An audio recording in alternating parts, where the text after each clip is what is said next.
ప్రాణానికి ఏం భయం లేదన్నారు. కాకపోతే స్పృహ రావడానికి మాత్రం ఇంకా 2 రోజులు పడుతుందని చెప్పారు. ఆవిడకు స్పృహ వస్తే హంతకుడు ఎవరో తెలుసుకోవచ్చు. హంతకుడు ఎవరో రాష్ట్రం మొత్తానికి తెలుసు బాబు. ఓడిపోతానన్న భయంతో ముఖ్యమంత్రి తన బావమరితో ఈ హత్య చేయించాడు.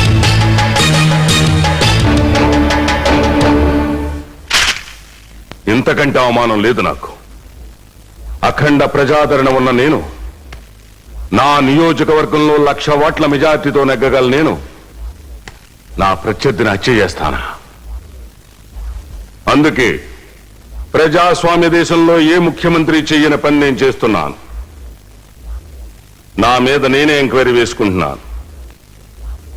ఈ ఎంక్వైరీలో నా బావమరిదికి కానీ నాకు కానీ నేరంతో సంబంధం ఉందని ఏ ఒక్కరు రుజువు చేసినా నా చేతులకు సంకెళ్ళేసే హక్కు మీకు ఇస్తున్నాను. కమిషనర్ గారు, ఆ ఫైల్ సూర్యకు అప్పగించండి.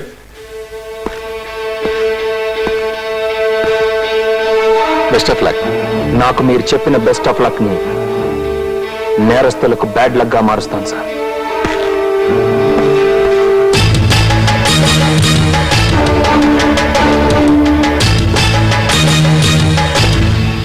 రాజేశ్వర గారు ప్రత్యర్థి సీఎం కదూ? అవును సార్. ఇందులో సీఎం హ్యాండ్ ఉందంటావా? సార్, ఎందుకై అంత కంగారు? జస్ట్ అనుమానించాను అంతే. సరే, leave it. CM family members ఎంతమంది? భార్య లండన్ లో ఉన్నారు, పిల్లలు అమెరికాలో ఉన్నారు సార్. నేను మాత్రం ఇండియాలో ఉండి దేశ సేవ చేస్తున్నాడు అనమాట. ఇంకెవరన్నా దగ్గర బంధువులు ఉన్నారా? ఆయన బావమరిది జగదీశ్వరరావు గారు ఉన్నారు సార్. జగదీశ్వరరావు ఫోటో నాకు కావాలి. ఎవడి చేతికి సంఖ్యలు వేయించాలని నీ చేత ఈ కాకి యూనిఫారం వేయించాను ఆ జగదీశ్వరరావు, నువ్వు కోరుకుంటున్న జగదీశ్వరరావు వీడే సూర్య. తాతయ్య, ఈ ఫోటోలో ఉన్నదే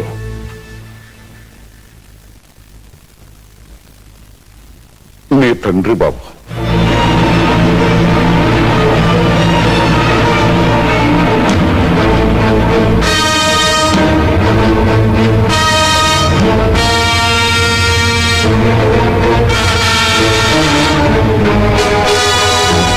కన్న కొడుకు భవిష్యత్తును కోరుకోకుండా వాడి నాశనాన్ని చూడాలనుకునే ఈ తండ్రిని చూసి జాలిపడదు సూర్య. వెళ్ళు, రక్తంతో తడిసిన వాడి చేతుల్ని పేదవాళ్లకు పట్టాలు పంపిణీ చేసే నెపంతో కడిగేసుకుంటున్నాడు. ఈ రోజు బలహీన వర్గాల వారికి నా చేతుల మీదుగా ఇళ్ల స్థలాలు పంచడం నాకు చాలా సంతోషంగా ఉంది. ఈ చేతులకు రక్త దానం తెలుసు కానీ రక్త దాహం తెలీదు. పుట్టిన బిడ్డ అమ్మా అని ఏడుస్తాడు, కానీ నేను పుట్టగానే గాంధీ అని నవ్వానట. ఆ చిన్ననాటి చిరునవ్వు ఇప్పుడు నాలో మాయమైంది. దేనికని? మన దేశ పరిస్థితి చూసి. భరతమాత నెత్తిన అగ్నిజ్వాల, కులాల పేరుతో మతాల పేరుతో నిత్యం మారణ హోమ. హింసకు ప్రతిహింస సమాధానమా? కాదు. రక్తానికి రక్తం మన సాంప్రదాయమా? ఇదేనా గాంధీజీ మనకిచ్చిన సందేశం? కాదు, కానీ కాదు. ఒక చంప మీద కొడితే 2వ చంప చూపమన్నదే ఆయన మనకి నేర్పిన నీతి. అదే నేను అనుసరిస్తున్న మార్గం.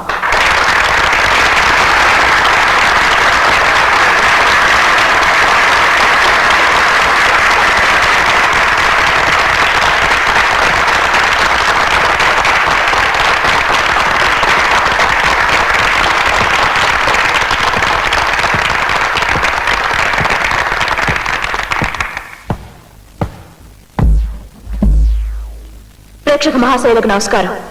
నా పేరు శిరీష. హత్య చేయబడిన రాజేశ్వరరావు గారి అమ్మాయిని. మా నాన్నని ఈయనే హత్య చేశాడన్న వార్తకు మసిపూసి మారేడుకాయ చేయడానికి ఈ రోజు బలహీన వర్గాల వారికి పట్టాలు పంపిణీ చేస్తున్నారు అని ఎవరైనా అనుకుంటే అది పొరపాటు. మైకు ముందుకొచ్చిన ప్రతి రాజకీయ నాయకుడు ఈ రోజు గాంధీ పేరు చెప్తున్నాడు. ఈయన కూడా అంతే అని ఎవరైనా అనుకుంటే అది వారి అమాయకత్వం. శ్రీ జగదీశ్వరరావు గారు నిజమైన గాంధీవాది అని సభాముఖంగా నేను నిరూపిస్తాను. ఈయన ఎడం చెప్ప మీద ఎవరైనా కొడితే గాంధీ గారి సిద్ధాంతాలకు నిజమైన వారసుడిగా ఈయన కుడి చెప్పని చూపిస్తారు. ఇది నా ఛాలెంజ్. కరెక్ట్? అనుమానంగా ఉంటే మీలో ఎవరైనా వచ్చి ఆయన కొట్టొచ్చు. ఎవరైనా ఉన్నారా? నేనున్నాను. రండి సార్ రండి కమా.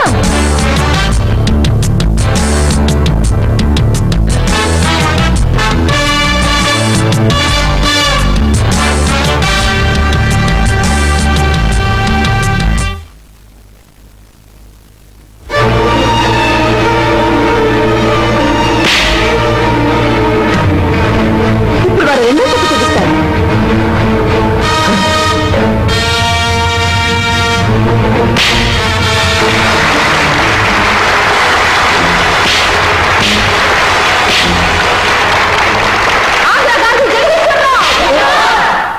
ఆంధ్రగాంధీ జగదీశ్వరరావు. ఈ జిందాబాదులే ఒకనాటికి మురదాబాదులు అవుతాయి.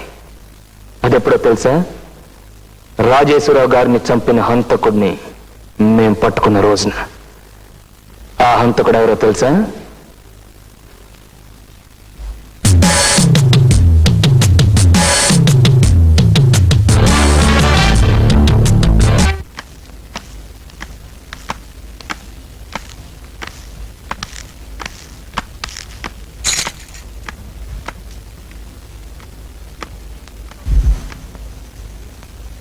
కొత్తగా వచ్చిన ఏఎస్పీ సూర్య నిన్ను అనుమానిస్తున్నాడా? పబ్లిక్ లో అవమానించాడు. స్టేజ్ మీద చెంపదెబ్బ కొట్టి మరీ వార్నింగ్ ఇచ్చాడు.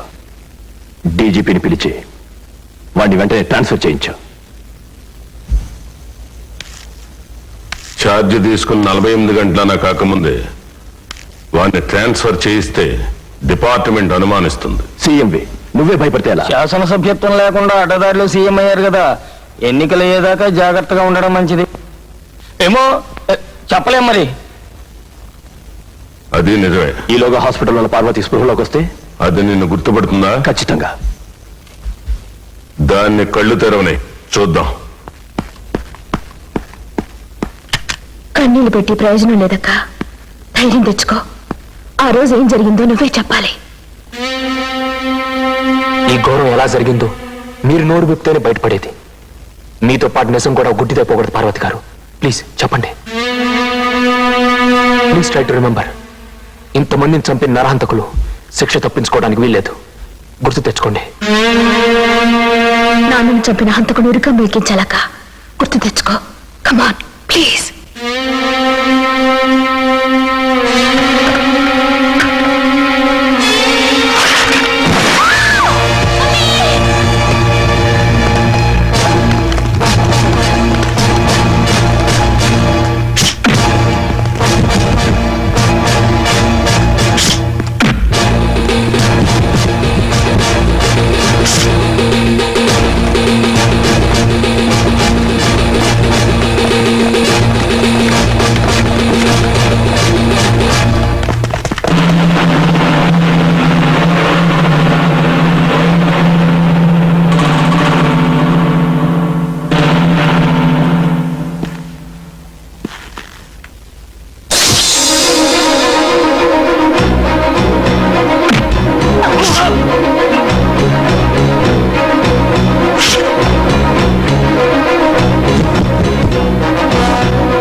నన్ను చంపబోయిన వాడికి కుడి కాలేదు.